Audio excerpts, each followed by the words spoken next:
Before we get into today's story, make sure you hit that subscribe button and turn on notifications, because the stories you'll find here aren't just entertaining, they stay with you.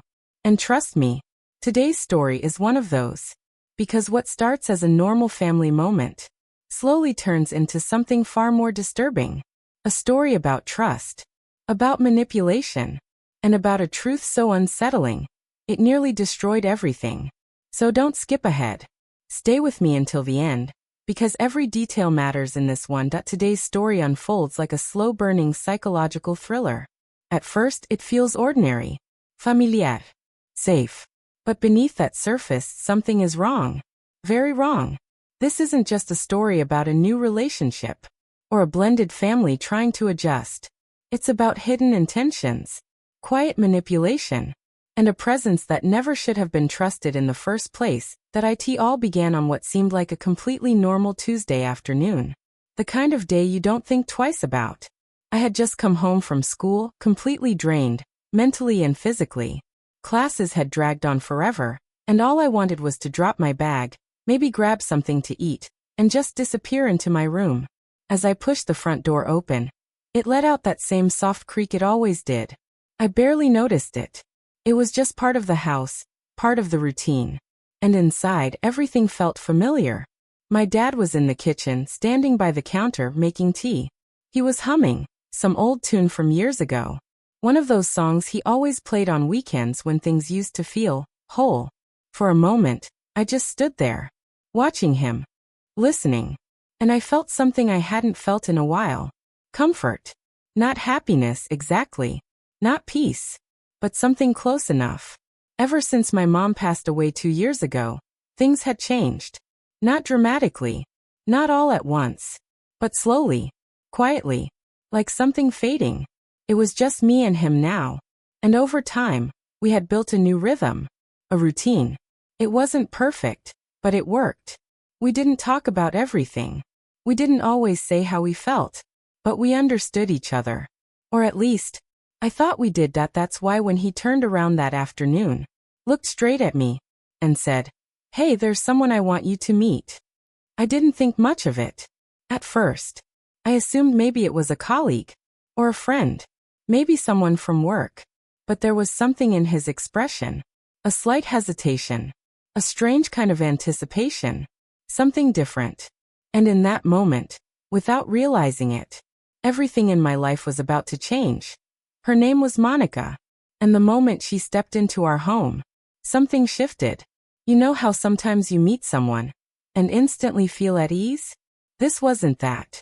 She was striking, tall, elegant, effortlessly put together.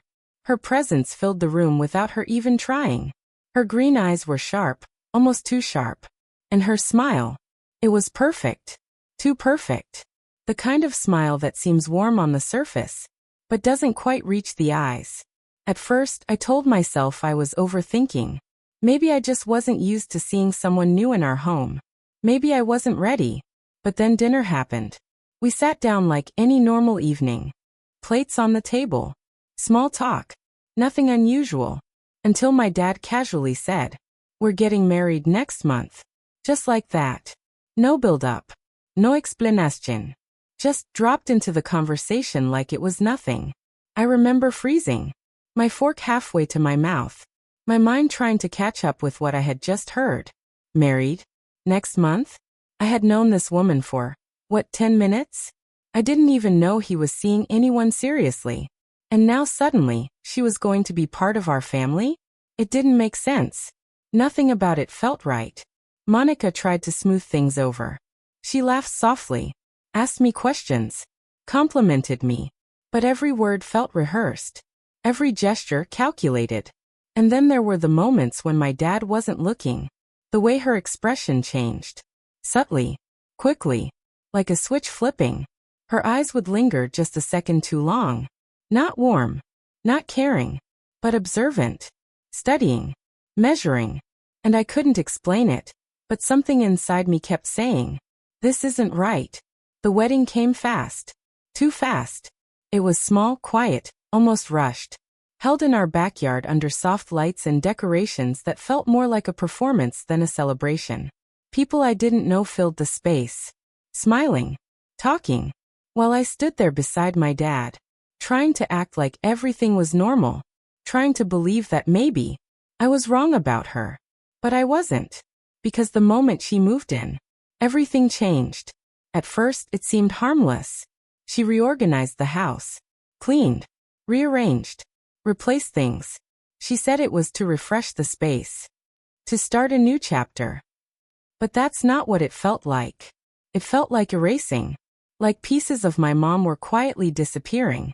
Photos moved, objects gone, memories minimized. And my dad didn't notice. Or maybe he didn't want to. Then came the small things. The late night knocks on my door. The way she'd check in, but linger. Too long. The conversations that stopped the second I entered the room. The phone calls. Whispers. Secrets. And then, the way she touched me. Lightly. Casually. But never normally. Her hand would rest just a moment longer than it should. Her presence always a little too close. At first, I told myself I was imagining it. That I was being paranoid. But deep down, I knew I wasn't. One night changed everything. I came home late. The house was dark, completely silent. Except for a dim light coming from the kitchen. I walked in slowly. And there she was. Sitting alone. In a robe. A glass of wine in her hand. Waiting. She smiled when she saw me. Not surprised.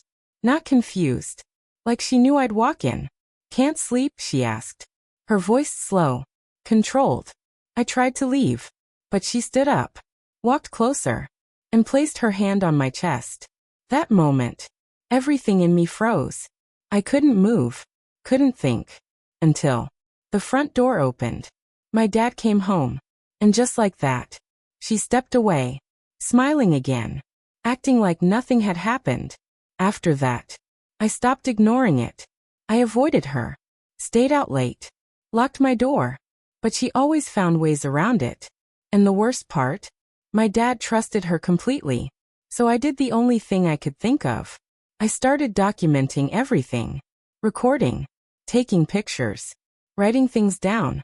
Because I knew. One day, I'd have to prove it. And that day came sooner than I expected. I walked into my room one evening. And found her going through my things. Not even hiding it. Just standing there. Calm. Composed. When I confronted her, she didn't panic. She didn't deny it. She just looked at me and said, "You have secrets." And in that moment, I realized something terrifying. She wasn't just manipulating my dad. She had been watching me the entire time. That was it. I showed my dad everything. The recordings. The photos. The journal. At first he didn't say anything. Just sat there. Silent. Then slowly, everything hit him. And I saw something I had never seen before. Doubt. Fear. Regret. He finally understood. And the truth broke him. The divorce happened quickly. But Monica didn't leave quietly. She fought. Lied. Tried to twist everything. But the truth held. And eventually, she was gone. But not forgotten. Because some damage doesn't disappear. It stays. Like a scar. A reminder. What I learned from all of this is something I'll never forget. Not everyone who enters your life comes with good intentions. Some people wear masks so convincing, even love can't see through them. And sometimes, the people who seem the closest are the ones hiding the darkest truths. If you made it this far, thank you for watching. And if you want more stories like this, don't forget to subscribe, because the next story might be even more disturbing than this one.